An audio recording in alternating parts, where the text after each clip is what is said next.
Are you serious? Are you serious, guys? I am very serious. And the war and the situation that's going on right in the Middle East, and not just the war, but now the global reaction and the maneuvering that's going on with Israel and Iran and the whole situation with the G7 and other nations, including Arab nations. Guys, we're on the brink of Armageddon, but maybe we can hold it back. That prophecy can't be stopped, but is this the time? Not for Armageddon, but for seriously, are we going into Ezekiel 38? We're so close. Let me tell you all about that in just a second. But first, put a shout out real fast for www.pastorpaulgold.com. I guess I should pull that up for you.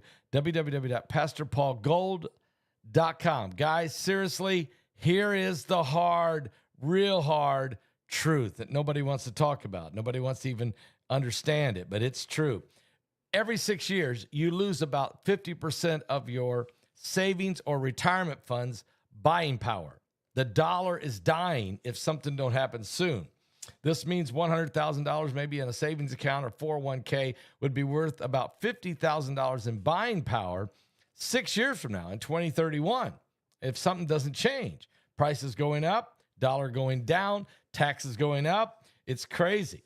But we do know there's a way to secure the value of your money, something that's been proven, something that stood the test of time, a biblical currency, gold. That's right, gold. If you go to www.pastorpaulgold.com or call them on the phone at 877-646-5347 and find out, let Noble Gold help you figure out your time in your life cycle and your savings abilities. They'll also, if you qualify, they'll give you this 10-ounce bar of silver, pure silver of the American flag. They'll give it to you for free if you qualify, and you can do that at www.pastorpaulgold.com. All right, guys, there's a lot going on right now. Israel has been pounding on Iran. Matter of fact, I just posted at my Patreon channel a video that I just got out of Iran. It's the Iranian state television is on the air. There's a lady on the air, and in the corner, she's showing downtown Tehran, Iran, while she's going on and on and on, upset about the war going on, obviously. And she's broadcasting when all of a sudden the television station gets hit while she's on the air. It's a spectacular video. You need to see this. It's on my Patreon channel. Check it out at my Patreon. If you're already a member of my Patreon channel, watch that in a few minutes.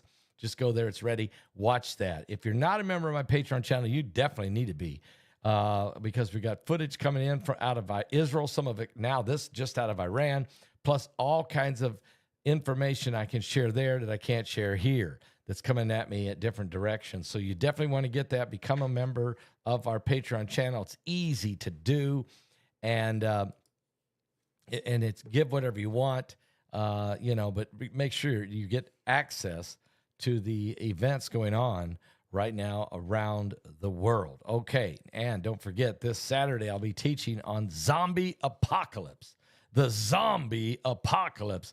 The return of Legion, the demon forces from hell. And you won't believe it now with these new information that I just received about this Legion demon, this zombie demon, this cannibal spirit. And more than that, the demon forces of hell in these last days that's attacking even you, the church. You'll need to know about it. I'll be teaching on demonology for 3 hours this coming Saturday. Get your tickets at my website at paulbegleyprophecy.com. All right, here's what's going on so that we can get up to speed quickly here.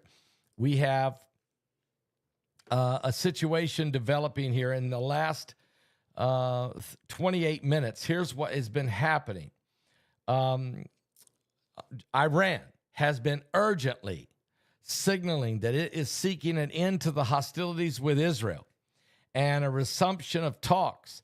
They want to talk about the nuclear program. They want to end this war quickly, sending messages to Israel and to the United States and to the Arab Arab nations, according to reports that's come in. Now, Iran has asked Qatar, Saudi Arabia, and Oman to help press the United States President Donald Trump to use his influence to get Israel to agree to an immediate ceasefire so that conversation can go on between Israel, Iran, and the United States and the nuclear program. It would be a return for Iran's flexibility in nuclear negotiations, and 2 Iranians and 3 regional sources have all confirmed this to Reuters in the mainstream media this morning. A group of 7 leaders have even drafted a joint statement calling for a de-escalation of the Israel-Iran conflict, according to 2 different sources and a draft that was sent to Reuters. The draft commits to safeguarding market stability, including energy markets, and says Israel has the right to defend itself, but we need to have an immediate ceasefire and discussions.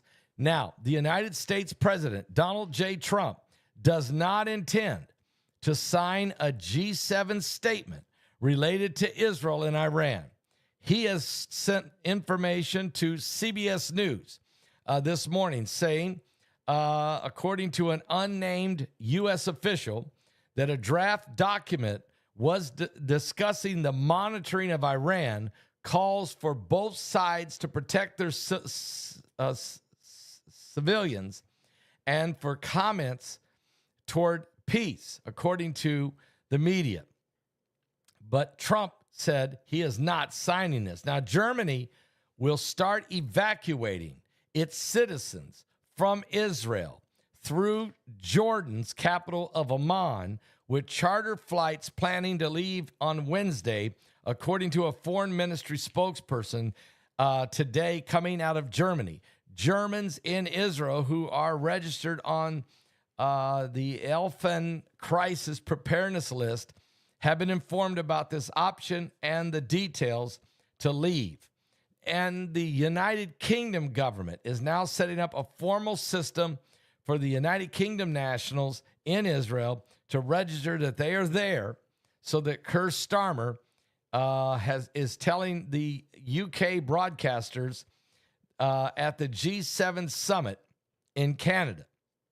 He said ahead of the day of talks, which will be based around ways to wind up this Iran-Israeli clash, the UK Prime Minister said he deeply is worried about the possibility of a knock-on effects on the region.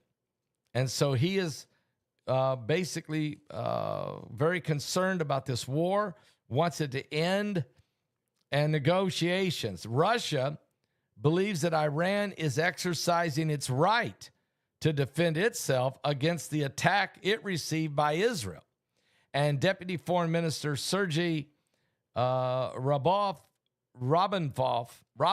there it is, was quoted as saying today that Russian news agencies have also quoted saying that Russia was discussing the crisis with the United States, as well as maintaining contacts with both Israel and Iran. And we know this is true because we know that President Trump and President Putin have been on the phone discussing the Israeli-Iranian situation.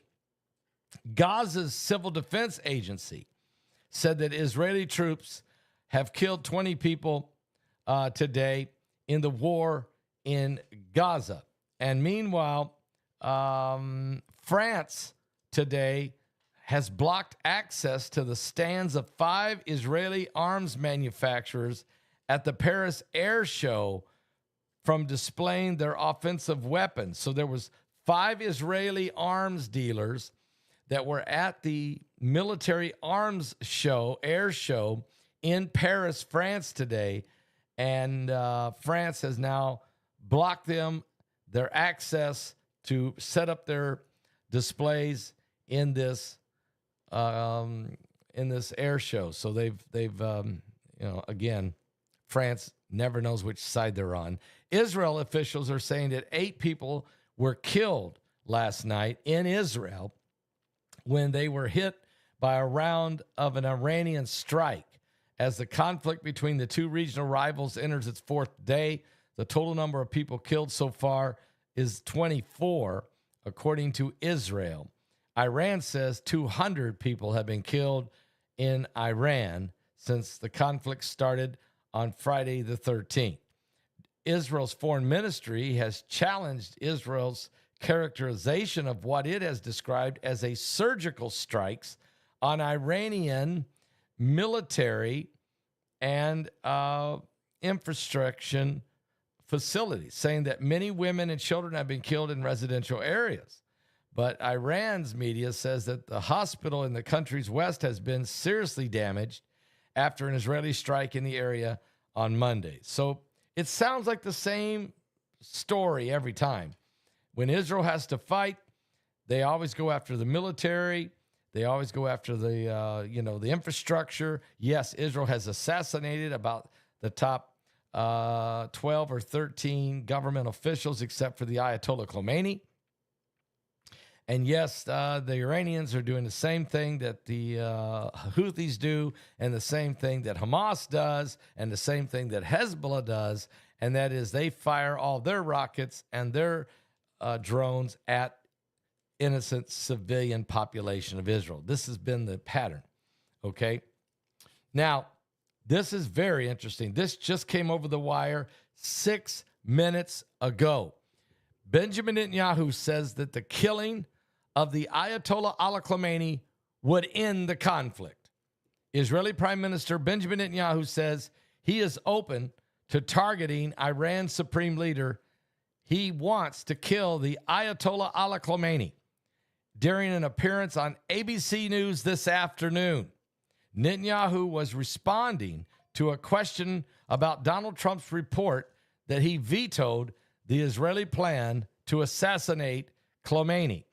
Netanyahu said, well, killing Khamenei would not escalate the conflict, but rather end it. We've had half a century of conflict spread by this regime. The forever war is what Iran wants. So, wow. And like I said, Iran has asked Qatar, Saudi Arabia, and Oman if they would put pressure on Donald Trump to get Israel to ceasefire. So the Iranians are trying to buy time here. Apparently, Israel is winning in this conflict, even though Israel is a few Iranian rockets have gotten through. Last night, they fired about 100 ballistic missiles at Israel, and 4 of them got through. 1 of them did hit and kill 8 people, again, civilians. Did some damage also to the consulate, the Israeli consulate that is in Tel Aviv. So they can do precision strikes, and that's why they are hitting civilians. They can hit spots that they want to. They don't want to hit military installations. They're basically going after civilians. So it sounds like Iran is really taking a beating right now on their nuclear program, and that the Ayatollah has lost his top 12 or 13 men. He don't really have anybody to turn to at this point, don't know what to do. And Netanyahu is saying we could have killed the Ayatollah Khomeini, but Trump asked us not to. But then Netanyahu is saying, but if we did kill him, it could bring an end to this war.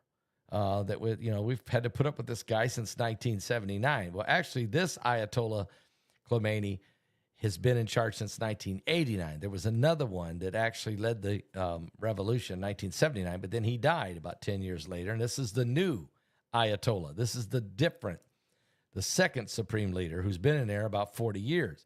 So this situation now, you can see what's happening. Israel's getting the upper hand very quickly. And if Israel was given a couple, 2-3 more weeks, there would be no more Iranian nuclear possibility. And the Iranians are trying to stall. BP Earthwatch said Iran is 6 lanes of traffic jammed up, headed out of town. Yeah, people are fleeing. Thank you for saying that. In Iran right now, in Tehran, the capital of Iran, in Tehran, 6 lanes of traffic jammed with people trying to get out of the capital of Tehran. Also, a lot of your elitist, some of the wealthy and powerful elitists in the country of Iran have already fled on planes.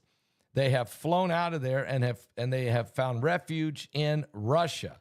That started happening 2 days ago. Your general population is trying to drive out of Tehran to get away from the capital because of the fighting. While that's all going on, we do have a report. Now, Heidi and I have been scouring the globe to see if there's any truth to this report. I had heard this yesterday. I'm hearing it again this morning. I cannot confirm it. I will not confirm it, but I'll just tell you what the rumor is that that President Putin has offered the Ayatollah Ali Khamenei free passage and asylum in Russia if he wants to come to Russia. Vladimir Putin is offering asylum to the Ayatollah Ali Khamenei if he wants to come to Russia. He did the same thing, of course, for Bashir al-Assad when Assad fled Syria and found refuge and asylum in Russia.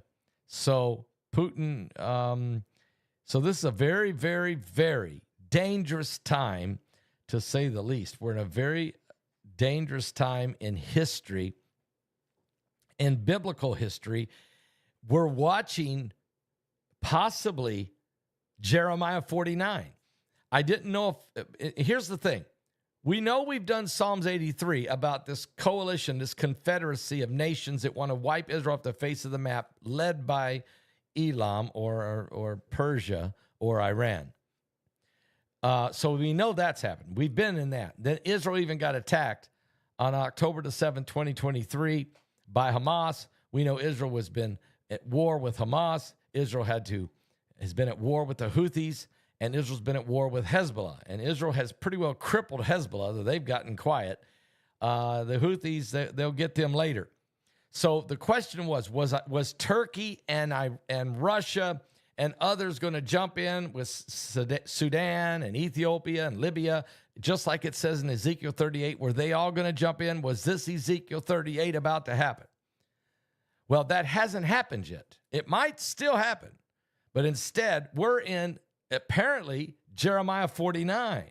And that is when Israel, in response to this Psalms 83 threats and attacks on them, finally said, enough is enough. So they have fought Hezbollah in Gaza. They've had to fight, Hamas in Gaza. They've had to fight the Houthis in Yemen. They've had to fight Hezbollah in southern Lebanon.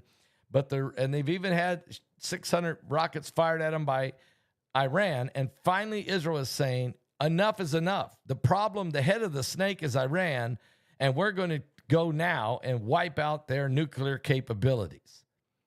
We're going to take the war to Iran. We're tired of fighting all their proxies. We're going straight after Iran. And so this is the deal, guys. Is this going to be Jeremiah 49?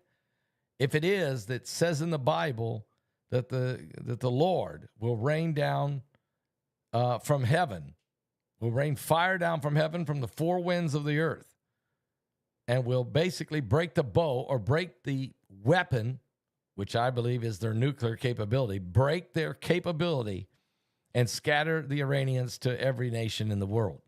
Is that where we're at? Instead of Ezekiel 38, is this Jeremiah 49? We're still waiting. We're watching this in prophecy.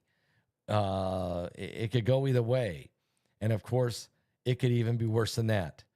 Is Apollyon about to be released from the bottomless pit, as we wrote in our book in Revelation 9:11? And if so, does that mean that this is going to escalate into the sixth trumpet war, as it says in the book of Revelation chapter 9, which is World War III? So these points, this is where we're at. The reflection points, okay? The situation that's developing right now prophetically has taken. We're definitely in the end times. Don't even discuss whether it's the last days or not. It is. How long does that last? I don't know. When does the Lord return? Not yet. If you follow prophecy, not yet. But certainly there are things that are moving forward on many different levels that are leading us closer and closer to the coming of the Lord. And this is why I'm constantly telling people they need to get ready, give their life to Jesus Christ. Don't wait too long.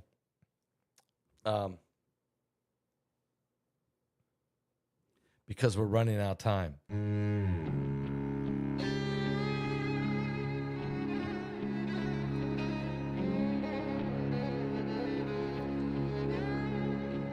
This thing's about to blow sky high. It basically is about, will other nations get involved? Is this Jeremiah 49? Or are we on the brink of Ezekiel 38? Saturday was silent, and surely it was through. Since when has impossible ever stopped you?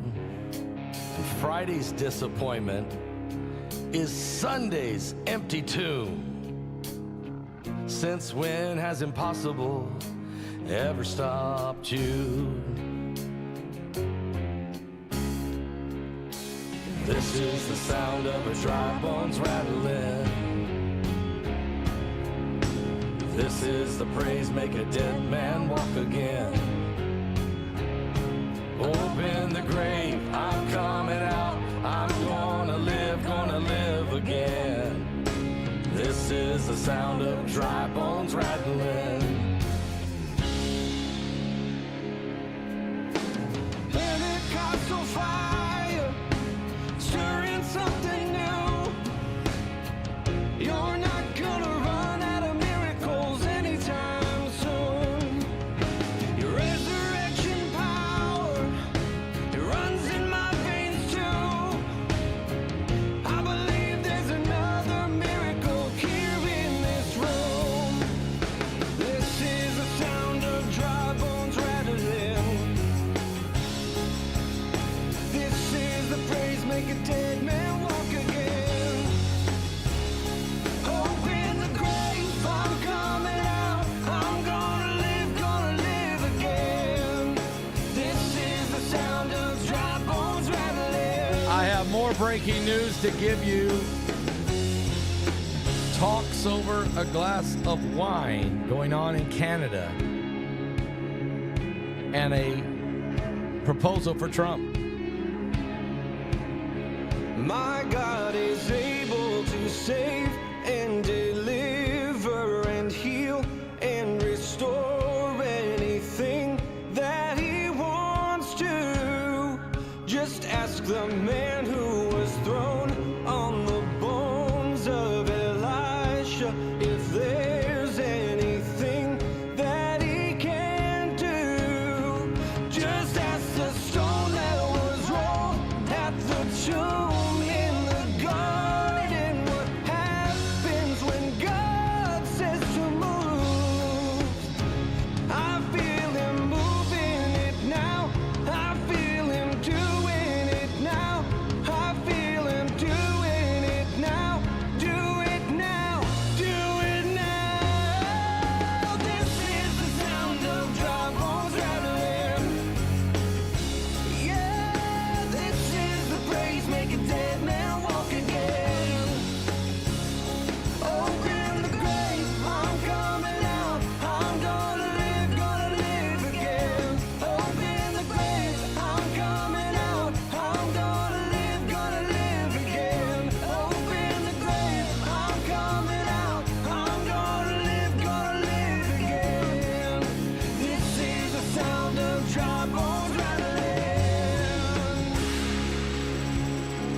More breaking news of what took place last night over a glass of wine in Canada. Son of man, these bones are the whole house of Israel. prophesy and say to them, thus saith the Lord God, behold, my people, I will open your graves and cause you to come up from your graves and bring you into the land of Israel. Then you shall know that I am the Lord, and I will put my spirit in you, and I will place you in your own land, and you shall live. I will place you in your own land. You shall live, live, live, live, live.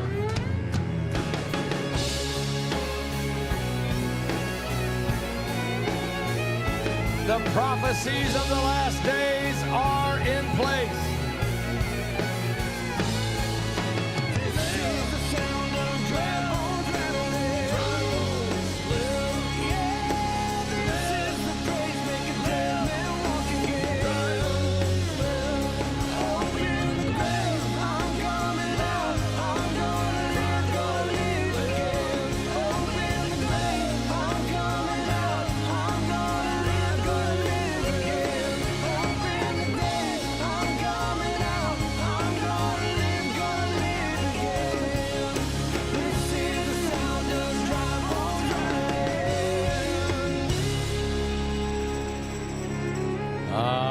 That's right. That's right. Yeah, the smile is back, of course.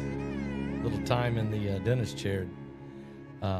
Okay. Now, let me just tell you what's going on, because there is breaking news everywhere here. But I want to tell you also about the demonology teaching I'll be doing on Saturday, which could not be at a more important time than now. The demons are loose. But first, here's what happened over a glass of wine last night in Canada at the G7 summit. Now, President Trump had not arrived yet. He got in late Sunday night in Canada. Before he got there, Keir Starmer decided, sitting at the restaurant at the hotel where the G7 summit was scheduled to take place this morning, Keir Starmer went down into the lobby and ordered a glass of wine. Apparently, German Chancellor Friedrich Merz came down and joined him. So did French President Emmanuel Macron and Canadian Prime Minister Mark Carney. Along with, joining after that was the Italian Prime Minister Giorgia Meloni.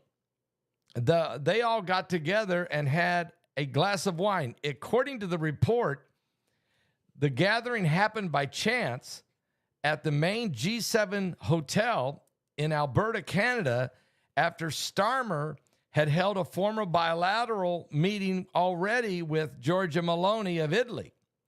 The UK Prime Minister and the German Chancellor started talking in the restaurant and were joined by then Emmanuel Macron of France and Mark Carney, the new Prime Minister of Canada, and then again the Italian Prime Minister Giorgia Meloni. She came down, and they all had a glass of wine each, according to the spokesperson that was there. They then had a second glass as they continued to have their conversation about how to approach President Donald Trump on Monday morning, to how to approach him in what would be the plan for the Middle East. So, according to the report, that this was not an official meeting. They were not snubbing Donald Trump. It just, he hadn't arrived yet.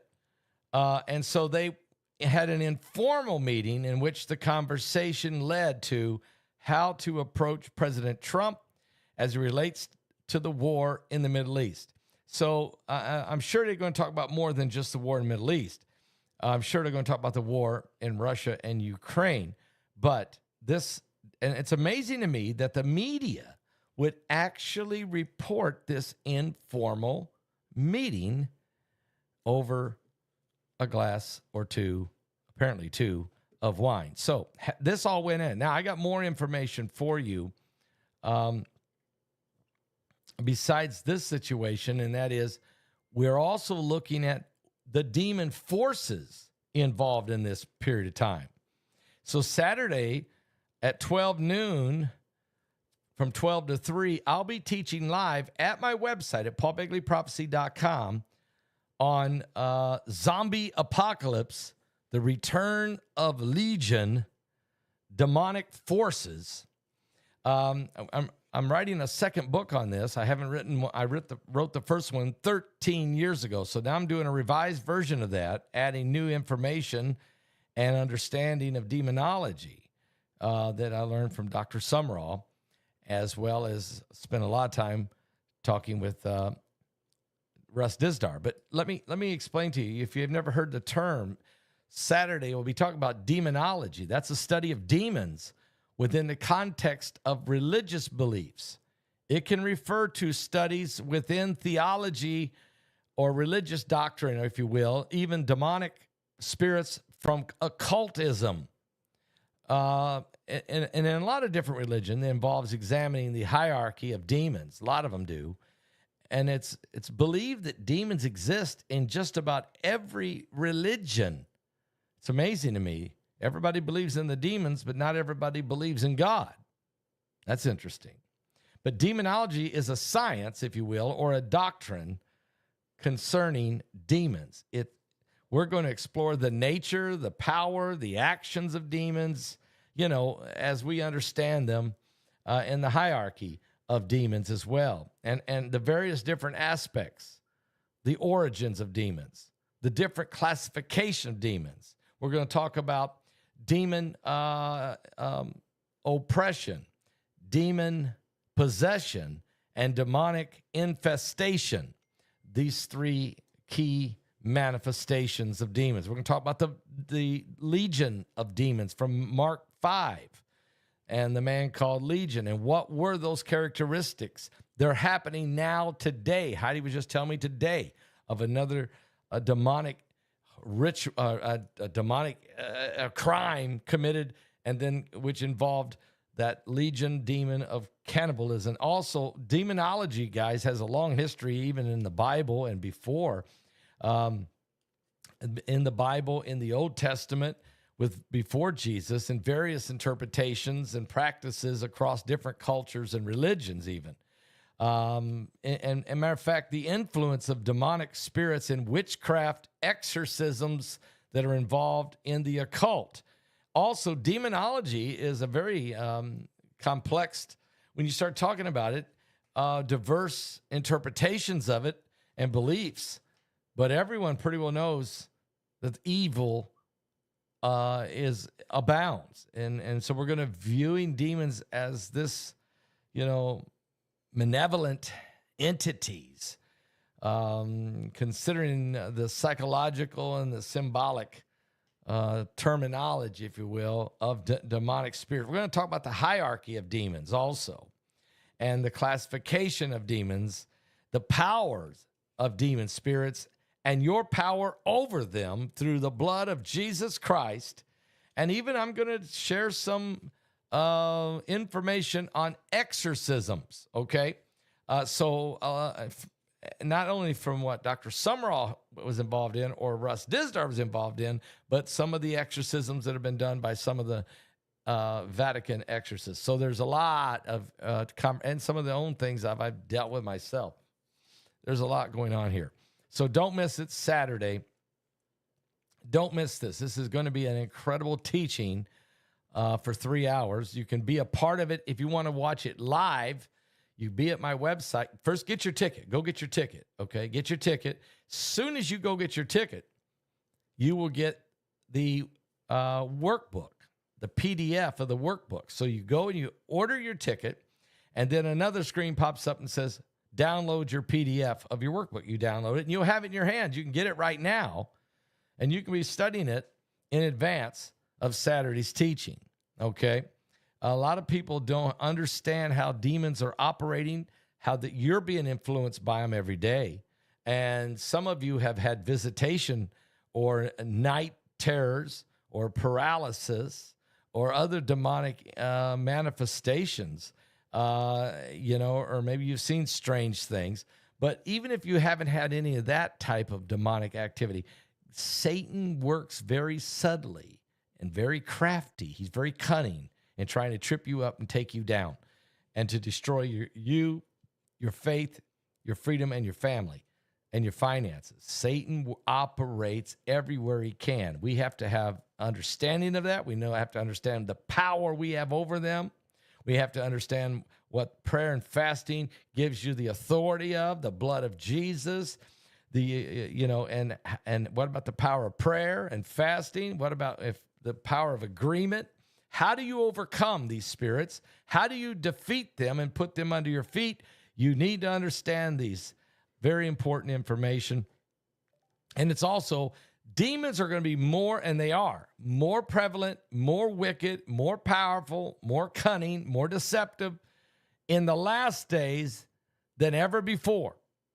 And so I wouldn't be doing my job as a preacher, pastor, or a prophecy instructor if I didn't talk about demons, because it'd be insane. And so you have to understand they are real.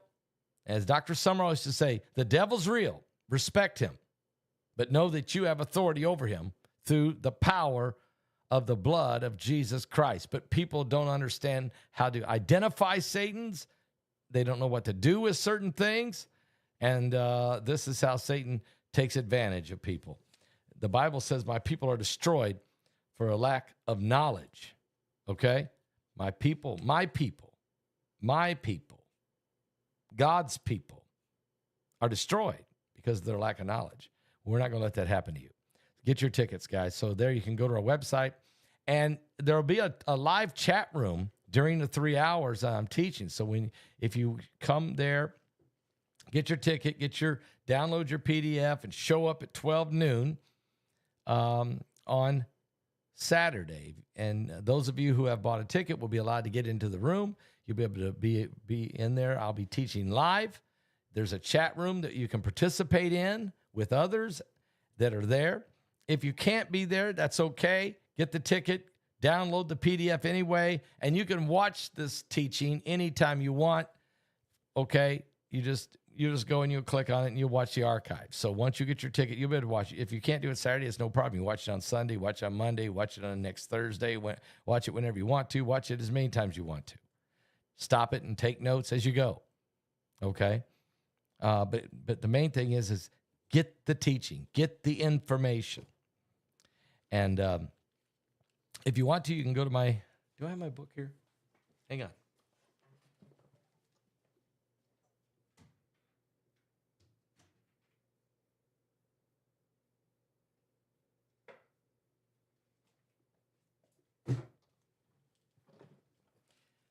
Yeah, this is my book, Zombie Apocalypse.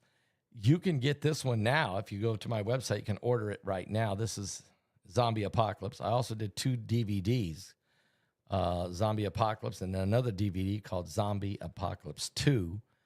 And so you can get the DVDs on it. I have all that available at my website right now. And then another book is coming out on the Zombie Apocalypse. It's coming out very soon. It's almost done. It's getting ready to go to the press, and that'll be coming out very, very soon. You can order that when it comes out, okay? All right, guys, I'm going to let you go. There's a lot going on in the world. We're going to stay on top of it. Speaking of that, give me 1 second here, because Heidi was telling me that there was a situation where's it at? Let me find it. A situation here. I had it. I thought I just saw it, and then did it slip by me? Oh, here it is. Yeah. There was what's called the Skara cannibal in Sweden. When this guy, in 2010, Skara murdered his girlfriend and then 8 parts of her body. He was subsequently committed to a mental health institution. But during his time in the institution, Drabad has sparked several controversies that made headlines both in Sweden and internationally, because in December of 2011, he became engaged to Michelle Gufferson, who was the vampire woman, who is also a murderer and had intimate, and she was a murderer, and they called her the vampire woman, which they ended up getting together at the same psychiatric hospital in Sweden. And together, they began to mockingly blog about their crimes on YouTube. And they began to make dolls, voodoo dolls, using their blood and body fluids. They would use that to make these dolls that people would use in voodoo. Now, you talk about, this is how demons congregate. This is just, I mean, are you serious? Are you really serious? So, and they let this guy out. Now, she's still in the forensic psychiatric care. She's still there, but he was finally released. Can you imagine they release this guy back into the public? Guys, that's just the people we know about. What about the people you don't know about? What about the demons that are out there? We'll talk about this Saturday, okay? Be sure you get your ticket. Don't miss this. There's a lot going on. I'll be back with more current world events and how they relate to biblical prophecy. Pray for the peace in the Middle East. Pray for the peace of Jerusalem. And go watch this video I just posted at Patreon of the Iranian television station. While they're on the air talking about the war, the television station is hit, and watch the reaction of the lady who was the TV anchor. Incredible footage. I'll be back. Give your life to Christ. It's almost over.